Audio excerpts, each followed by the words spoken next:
بھائی یہ یاد رکھیں، سمجھے اس بات۔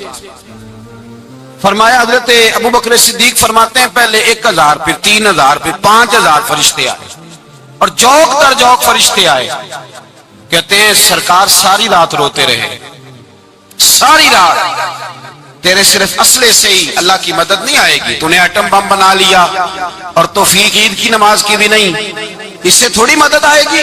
میرے مصطفیٰ کریم سید عالم صلی اللہ علیہ وسلم نے فرمایا، امت کو درس دیا، اسلحہ بھی جمع کرنا، طاقت بھی اکٹھی کرنا، صفیں بھی بنانا، اپنے اندر اتحاد بھی پیدا کرنا، لیکن اگر تم نے کفر پر غلبہ حاصل کرنا ہے تو اس کے لیے خدائی مدد کی ضرورت ہوگی۔ اگر تم سے اللہ کی مدد روٹ گئی تو جتنے مرضی اسلحے جمع کرتے پھرو، جتنی مرضی طاقتیں اکٹھی کرتے پھرو، جس قدر مرضی تم ایٹم بم بناتے پھرو، جب خدائی مدد ہی تمہارے ساتھ نہیں تو کیسے نظام چلے؟ تو حضرت ابوبکر صدیق فرماتے ساری رات، حتیٰ کہ میں بے چین ہو گیا، حضور سجدے میں تھے تو میں حضور کے اوپر لیٹ گیا، میں نے کہا محبوب بس کریں، اٹھ کے دیکھے تو صحیح میرے اللہ نے کتنی مدد نازل فرما دی ہے۔ صبح رسول پاک تشریف لائے، صحیح مسلم، ابو داؤد، کتابوں کے نام یاد رہیں گے۔ حضرت انس بن مالک حدیث کے راوی ہیں، کہتے ہیں حضور اٹھے اور ایک دن پہلے چھڑی لے کے میدان میں آئے، ایک دن پہلے اٹھے، دیکھو میرے محبوب کے علم کی شان۔ میرے اعلیٰ حضرت فرماتے ہیں اور کوئی غیب تم سے نہا ہو بھلا جب خدا ہی نہ چھپا رہا، اور کوئی غیب تم سے نہا ہو بھلا جب خدا ہی نہ چھپا رہا، تم پر کروڑوں درود۔ اور ہمارے ایک شیخ تھے علامہ تحسین رضا صاحب رحمۃ اللہ علیہ، ان کا بڑا خوبصورت شعر ہے، وہ فرمایا کرتے تھے علم غیب رسول کے منکر اس حقیقت کو بھول جاتے ہیں، غیب مانا کہ راز ہے لیکن راز اپنوں سے کب چھپاتے ہیں۔ راز مانا، غیب مانا کہ راز ہے لیکن راز اپنوں سے کب چھپاتے ہیں۔ ایک دن پہلے حضور میدان میں آئے، صحیح مسلم کی حدیث ہے، اور محبوب پاک صلی اللہ علیہ وسلم کی دست مبارک میں چھڑی ہے۔ حضرت انس کہتے ہیں حضور میدان میں آئے اور حضور نے لکیر کھینچی، فرمایا کل یہاں ابو جہل مرے گا۔ کب مرے گا؟ یہاں مرے گا۔ فرمایا یہاں عتبہ مرے گا، یہاں عتیبہ مرے گا، یہاں ولید مرے گا۔ حضرت انس فرماتے ہیں میری لکیروں پہ نظر تھی، لوگ جنگ لڑتے رہے، میں لکیریں دیکھتا رہا۔ اللہ کی عزت کی قسم، جہاں حضور نے چھڑی رکھی تھی جو مرا وہی آ کے مرا ہے، جو مرا ہے وہی آ کے، جو دن کو کہہ دیا دن ہے تو دن نکل آیا، جو شب کو کہہ دیا شب ہے تو رات ہو کے رہی۔ خدا نے ان کی زبان کو وہ اختیار دیا، جو نکلی منہ سے ان کے وہ بات ہو کے رہی۔ فرمایا جہاں حضور نے چھڑی رکھی تھی جو مرا ہے وہی آ کے مرا ہے۔ میرے رسول کریم سید عالم صلی اللہ تعالی علیہ وسلم نے اگلے دن صبح اٹھ کے صف بندی بنوائی، حضور نے اپنے ہاتھ کے اندر چھڑی لے لی، فرمایا چلو ابھی صفیں سیدھی کرو۔ کیا کرو؟ کرانی چاہیے نا صفیں سیدھی، ہمیں کر بھی لینی چاہیے نا۔ حضور نے فرمایا تم صفیں سیدھی کرو، اللہ تمہارے دل سیدھے کر دے گا۔ تو یہاں سیدھے کرانے والے ہوتے ہیں، کرنے والا۔ اور میرے نبی پاک صلی اللہ علیہ وسلم نے فرمایا جب تم نماز کے لیے صفیں سیدھی کرتے ہو تو رب تو تمہیں دیکھ کے مسکراتا ہے، جو اس کی شان کے لائق ہے۔ حضور صفیں سیدھی کرا رہے تھے۔ حضرت سواد انصاری ایک صحابی تھے تو پیٹ ان کا بڑا تھا، حضور نے چھڑی رکھی، فرمایا پیچھے ہٹ تھوڑا سا، بڑا پیٹ تھا، چھڑی لگائی نہ تو کہنے لگے حضور کیوں ماری ہے چھڑی آپ نے مجھے؟ نبی پاک صلی اللہ علیہ وسلم نے فرمایا چل ناراض نہ ہو، بدلہ لے لے۔ کہنے لگے لائیں دے بدلہ۔ حضور نے چھڑی پکڑائی تو کہنے لگے کپڑا ہٹائیں۔ حضور نے کپڑا ہٹایا تو جسم اقدس چومنے لگے، کہنے لگے محبوبہ پتہ نہیں تھوڑی دیر کے بعد کیا بننا ہے۔ میں نے کہا جاتی جاتے بوسے لے لوں حضور، بوسے لے لوں جاتے جاتے مصطفیٰ کریم۔ اور یہ واقعات کئی صحابہ کے، حضرت عکاشہ بن محسن کا بھی ہے اور بھی کئی لوگوں کا۔ میرے رسول پاک علیہ السلام میدان بدر میں، بدر کی فضا عرض کر رہا ہوں، دو صحابی تھے، ایک کا نام حضرت حذیفہ بن یمان اور ایک کا نام حضرت حسین۔ یہ دو صحابی ہیں رسول پاک صلی اللہ علیہ وسلم۔ یہ کہیں سے آ رہے تھے واپس، ابو جہل کی ملاقات ہو گئی۔ جنگ میں جا رہے ہو، اپنے نبی کے لیے آئے ہو، مدد کرو گے؟ انہوں نے کہا نہیں ہم تو ویسے ہی آ رہے تھے۔ ابو جہل نے کہا اگر ویسے ہی آ رہے تھے تو ٹھیک ہے جاؤ، وعدہ کرتے ہو لڑو گے تو نہیں؟ کہا نہیں لڑیں گے۔ یہ دونوں وعدہ کر کے آ گئے حضور کے پاس، کہا یا رسول اللہ ہم نے اس سے وعدہ کر لیا ہے لیکن ہمارا ارادہ تو لڑائی کرنے کا ہے، ہمیں تو یہاں کے پتہ چلا ضرورت پڑی ہے۔ تو نبی پاک صلی اللہ علیہ وسلم نے فرمایا تم نے وعدہ کر لیا اب تم نہیں لڑو گے. کہا یا رسول اللہ کافر سے وعدہ کیا ہے. میرے نبی پاک نے فرمایا کیا تو مومن نے ہے نا. کس نے کیا ہے؟ اللہ اکبر. کوئی وعدوں کی پاسداری نہیں کرتا.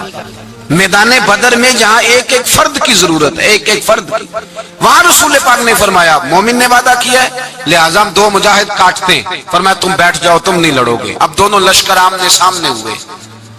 آمنے سامنے سب سے پہلے آنے والوں میں سے ادھر سے ولید آیا، عتبہ آیا، اس کا بھائی شیبہ آیا. یہ تین آئے. کہنے لگے حضور ہمارے مقابلے میں بھیجے. نبی پاک نے انصار میں سے بھیجا. کہنے لگے یہ نہیں ہمیں چاہیے، ہمارے مقابلے میں قریشی اور ہاشمی بھیجو. برادری کا بڑا شوق تھا نا قریش میں. حضور نے فرمایا چلو تمہارا جلدی مرنے کا ارادہ ہے تو بھیج دیتے ہیں. ٹھیک ہے تمہارے پائے کے بھیج دیتے ہیں. حضور نے فرمایا چلو امیر حمزہ اٹھو. حضرت امیر حمزہ اسد اللہ و رسولہ اٹھ کے کھڑے ہو گئے. فرمایا چلو علی آپ بھی اٹھو. شیر خدا تو یوں اٹھے کہ جیسے پہلے سے ہی کھڑے تھے. حضور نے فرمایا چلو. ابو عبادہ بھی اٹھے. تینوں صحابی اٹھے. حضرت عبادہ ذرا بوڑھے تھے، ان کے لیے تھوڑا مشکل ہوا دشمن کو سنبھالنا. باقی تو دونوں نے کاٹ کے رکھ دیے دشمن. اور حضرت علی رضی اللہ تعالیٰ نے دیکھا نا جناب عبادہ ذرا زخمی ہو گئے، دشمن ان کا بھاری ہو رہا تو دوڑے گئے، مارا. حضرت عبادہ کا دشمن بھی مارا اور جناب ابو عبادہ کو کندھوں پہ اٹھا کے در رسول پہ لے گئے. کہنے لگے سونے یا رسول اللہ آپ کے دشمن میں مار آیا ہوں، غلام بچا کے لے آیا ہوں. یہ میں لے آیا ہوں آپ کی. یہ شان ہے حضرت علی شیر خدا کرم اللہ. اب جنگ کا نکارہ بجا. کہاں 1000؟ ایک مورخ کہنے لگا نہیں پورا 1000 نہیں تھا، 950 تھا. میں کہا چل تو 900 کر لے یار، اس میں کون سی حرج والی بات ہے. پھر بھی 900 اور 300 کا کیا مقابلہ. اور پھر اسلحے سے لیس 1000 کا لشکر. میرے رسول کائنات سرور عالم صلی اللہ علیہ وسلم جب جنگ چھڑی، امیہ بن خلف بڑا مارتا تھا حضرت بلال کو. جناب بلال کے قابو ہی آ گیا. حضرت بلال کے قابو آ گئے. کہنے لگا معافی مل جائے گی، معافی مل جائے گی، معافی مل جائے گی. دوڑنے لگا. حضرت عبد الرحمن بن عوف کہنے لگے بلال جب کوئی معافی مانگے تو دے دینی چاہیے. فرمایا سب کو دینی ہے، اس ظالم کو نہیں دینی. پکڑ کے مارا جناب سیدنا بلال حبشی رضی اللہ تعالی، پکڑ کے مارا. فرمایا مجھے بڑی سزائیں دیتا. اس امت کا فرعون ابو جہل نے ساری زندگی ستایا ہے. 2 چھوٹے چھوٹے بچے معوذ اور معاذ، اور ان کی عمریں 17 سال سے کم بتائی جاتی ہیں اور حسین لفظ ہیں. حضرت عبد الرحمن بن عوف کہتے ہیں دونوں میرے پاس آئے. اور ایک روایت میں یوں بھی انداز ہے، کہتے ہیں ایک بھائی کا قد چھوٹا تھا، تلوار اونچی تھی اس سے، اور آئے. اور یہ لفظ ہیں تاریخ میں محفوظ. آئے آ کے کہنے لگے عبد الرحمن سے چچا ابو جہل کدھر ہے؟ تو میں نے کہا تم نے کیا کرنا ہے؟ ان کا جواب پتہ کیا ہے؟ یہ نہیں کہا کہ دین کا دشمن ہے، یہ نہیں کہا بڑا ظالم ہے اس لیے مارنا ہے. کہا تم کیا کرو گے؟ تو جواب وہ شاہ نامہ اسلام نے اپنے لفظوں میں بیان کیا. کہنے لگے مریں گے. زیادہ یہی ہے نا کہ ہم کمزور ہیں. پوچھنے کا سٹائل یہ تھا کہ تم بچے ہو، تم نے کیا کرنا ہے؟ تو پتہ ان کا جواب کیا ہے؟ حفیظ جلندری کہتے ہیں وہ کہنے لگے مریں گے یا ماریں گے ناری کو. سنا ہے گالیاں دیتا ہے وہ محبوب باری کو صلی اللہ علیہ وسلم. کہنے لگے ہمارے نبی کو معاذ اللہ برا کہتا ہے، چھوڑیں گے نہیں، جانا ضرور ہے. اگر اسے مار نہ سکے تو مار کے تو آ جائیں گے نا، جانا ضرور ہے. تو کہتے ہیں ہم نے اشارہ کیا. میں نے کہا وہ گھوڑے پہ جا رہا ہے، وہ دیکھو. کہتے ہیں بس چھلانگے لگاتے دوڑے، بھاگے گئے. ایک نے اچھل کے تلوار ماری، دوسرے نے بھی گرایا، تیسرے نے بھی زخمی کیا. ابو جہل نے تلوار ماری تو ایک بھائی کا بازو کٹ گیا. بازو کٹ گیا تو ہلکا سا گوشت لٹک رہا تھا، اس نے پیر رکھ کے گوشت بھی جدا کر دیا اور کاٹا ابو جہل. جب نیچے گرا تو اب عبداللہ ابن مسعود آئے، دیکھا کچھ جان باقی ہے، رسی جل گئی، بل نہیں گئے. حضرت عبداللہ ابن مسعود جب گلا کاٹنے لگے تو کہنے لگا ذرا نا گردن نیچے سے رکھ کے کاٹنا، گردن ذرا نیچے رکھ کے کاٹنا. فرمایا کیوں؟ کہنے لگا ذرا سردار ہوں، گردنوں میں پڑی گردن میری اونچی نظر آنی چاہیے. رسی جل گئی پر بال. کہنے لگا ایسا نہ ہو غلاموں میں پڑی ہو تو چودھری کی گردن لہذا ہی نہ نظر آئے، ذرا نیچے سے رکھ کے کاٹنا. حضرت عبداللہ ابن مسعود رضی اللہ تعالیٰ انہوں نے گردن کو کاٹ ڈالا. میرے بھائی اب جنگ ختم ہونے لگی آہستہ آہستہ. دونوں بچے اپنی تلواریں لے کے در رسول پہ آئے. ایک کہنے لگا میں نے مارا ہے، دوسرا کہنے لگا حضور میں نے مارا ہے۔ حضور نے فرمایا تلواریں دکھاؤ، خون کس کو لگا ہے؟ جب خون دیکھا تو دونوں کو ایک جتنا لگا تھا۔ میرے حبیب مسکرائے، فرمایا تم دونوں نے مارا ہے، تم دونوں نے مارا ہے۔ میرے رسول پاک سید عالم صلی اللہ تعالی علیہ وسلم نے دیکھا امیہ بھی مر گیا، ابو البختری، عتبہ، عتیبہ، شیبہ، امیہ بن خلف، بڑے بڑے دشمن مر گئے۔ 70 کے قریب قتل ہوئے، 70 کے قریب گرفتار ہوئے، باقی بھاگ گئے۔ 14 صحابہ صرف شہید ہوئے۔ ان کے جو مر گئے نبی پاک نے کنویں کے اندر پھینک دیے، اور کنویں کے سرانے کھڑے ہو کے ذمہ داری سے، سیاستہ کی روایت عرض کر رہا ہوں ذمہ داری سے، حضور نے بدر کے کنویں پہ کھڑے ہو کے فرمایا او کافرو، او فلاں بن فلاں، او فلانے کے بیٹے فلانے، تم نے دیکھ لیا میرے رب کے وعدے کتنے سچے ہیں؟ حضرت عمر کہنے لگے حضور مردوں سے آپ باتیں کر رہے ہیں؟ تو نبی پاک نے فرمایا عمر جتنا تم سن رہے ہو اتنا یہ بھی سن رہے ہیں۔ اگر کافر سن سکتے ہیں تو داتا علی اجمیری نہیں سن سکتے؟ اگر کافر سن سکتے ہیں تو معین الدین اجمیری نہیں سن سکتے؟ کہاں بیٹھ کے تو عقیدہ پڑھتا رہا ہے؟ اگر مشرک و بے ایمانوں کا آواز آتی ہے تو کیا حضرت ابو ہریرہ اپنی قبر میں نہیں سنتے؟ غوث اعظم جیلانی نہیں سنتے؟ میرے اعلیٰ حضرت کا عقیدہ ہے، وہ فرماتے ہیں واللہ وہ سن لیں گے اور فریاد کو پہنچیں گے ہم۔ اتنا تو ہو کوئی فریاد کرے دل سے، اتنا تو ہو کوئی فریاد کرے دل سے۔ اور اگر کافر اور بے ایمان کنویں میں گرا سن سکتا ہے تو کیا آمنہ کا لال اپنے مزار میں نہیں سن سکتے؟ کہاں سے لوگ عقیدہ لے آتے ہیں؟ میرے نبی پاک نے فرمایا سنتے ہیں۔ سلام دیتے ہو جب قبرستان جاتے ہو؟ کیا کہتے ہو؟ اور سلام کس کو کہا جاتا ہے؟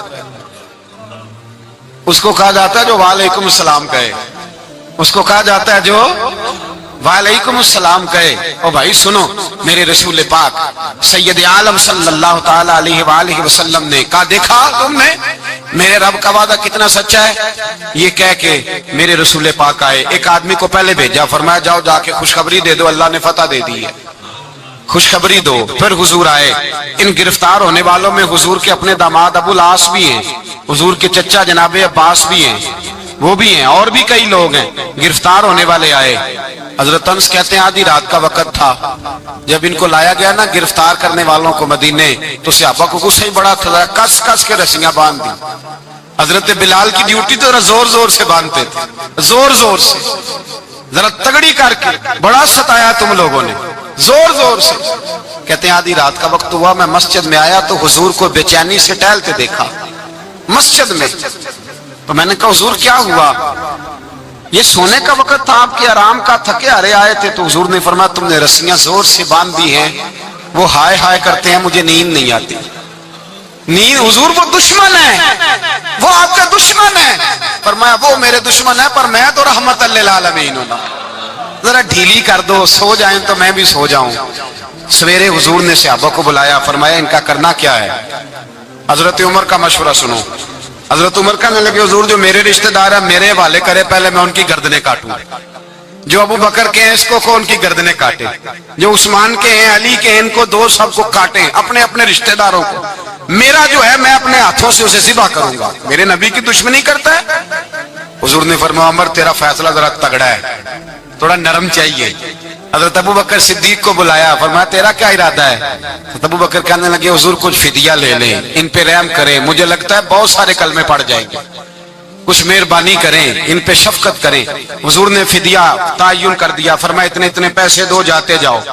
کچھ نے کہا ہم غریب ہیں، فرمایا تم مسلمانوں کے 10 بچوں کو حساب کتاب سکھا دو، تمہیں چھٹی۔ کچھ نے کہا جی ہمیں یہ بھی نہیں آتا، فرمایا تم ویسے ہی آزاد ہو جاؤ۔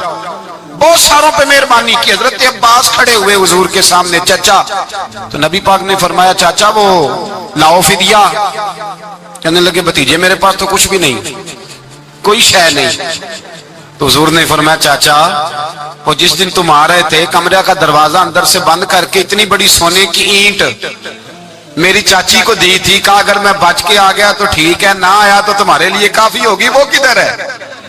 خیال آیا حضرت عباس کانپنے لگے. یہ سن کر حضرت عباس پر راشا ہوا طاری کہ پیغمبر تو رکھتا ہے دلوں کی بھی خبرداری. خیال آیا مسلمان نیک و بد پہچان جاتے ہیں اور محمد آدمی کے دل کی باتیں جان جاتے ہیں. کہنے لگے وہ کدھر ہے؟ جناب عباس کہنے لگے محبوبہ وہ تو فدیہ تو میں دوں گا ہی اب، لیکن میں مان گیا ہوں آپ اللہ کے سچے رسول ہیں، اس لیے کہ میرے اور میرے بیوی کے علاوہ کسی کو اس بات کی خبر نہ تھی. اسی جنگ میں حضرت ختیجہ کا وہ ہار آیا جس کا تذکرہ میں پچھلے دنوں کر چکا. اللہ تعالیٰ نے فتح دی. کسی جگہ بھی کوئی تکبر کا لفظ میرے نبی پاک نے بیان نہیں فرمایا. کسی جگہ حضور نے یہ نہیں کہا کہ ہم بڑی دانائی سے لڑے، ہم بڑے دلیر تھے، ہماری صف بندی بڑی سیانی تھی. یہی فرمایا وَلَقَدْ نَصَرَكُمُ اللَّهُ بِبَدْرٍ، اللہ نے ہماری مدد کی. اللہ نے ہماری، میری اور آپ کی زندگی میں جہاں نقص واقع ہوتا ہے نا، وہاں ہم کامیابیاں اپنے کھاتے میں ڈالنے لگتے ہیں تو فضائے بدر پیدا نہیں ہوتی. یاد رکھیں اگر رات کو گانے سنیں گے، شراب کباب کے دور چلیں گے تو پھر بدر کی فضا پیدا نہیں ہوگی، پھر تو کفر کی فضا پیدا ہوگی. اور اگر رات کو مسلح آباد رہیں گے، میں نے کچھ دن پہلے کہا تھا جمعے میں، صلاح الدین ایوبی جب جنگ لڑ رہے تھے تو ایک بحری بیڑا آ رہا تھا دشمنوں کا اسلحہ لے کے. مسلمانوں کے پاس اسلحہ پہلے کم تھا تو ایک بحری جہاز اور اسلحہ لے کے آ رہا تھا عیسائیوں کا. تو صلاح الدین ایوبی ساری رات مسجد اقصی میں روتے رہے. سویرے ایک بزرگ ملے تو کہنے لگے، پہلے رات کو بھی ان سے دعا کے لیے کہا، پھر سویرے صلاح الدین کہنے لگے حضور دعا کرنا، مسلمان پہلے ہی کمزور ہیں اور عیسائیوں کا ایک بحری بیڑا اسلحہ لے کے اور آ رہا ہے. تو بزرگ کہنے لگے وہ تو بیڑا غرق ہو گیا ہے، وہ غرق ہو گیا. کہا کہاں غرق ہوا؟ تو کہنے لگے تو ساری رات روتا رہا تو تیرے آنسوؤں میں ہی غرق ہو گیا، تیرے آنسوؤں میں غرق ہو گیا، وہ اب نہیں آئے. کچھ دیر کے بعد خبر مل گئی واقعی ڈوب گیا ہے پانی میں. بھائی جب تو اللہ کو منا لیتا ہے، جب رب کی مدد تیرے آتا ہے، یاد رکھنا زندگی میں کہیں بھی آپ لڑ رہے ہیں، کسی محاذ پر بھی اگر حق آپ کے ساتھ ہے تو پھر اللہ کی مدد آپ کے ساتھ، اور اگر حق آپ کے ساتھ نہیں تو پھر جتنے مرضی ہیلے بہانے کر لیں، وکیل مہنگا کر لیں، جج خرید لیں، پھر آپ دنیا کی ساری سیاست لڑا رہے ہیں. جب حق آپ کے ساتھ نہیں تو پھر رب کی مدد آپ کے ساتھ.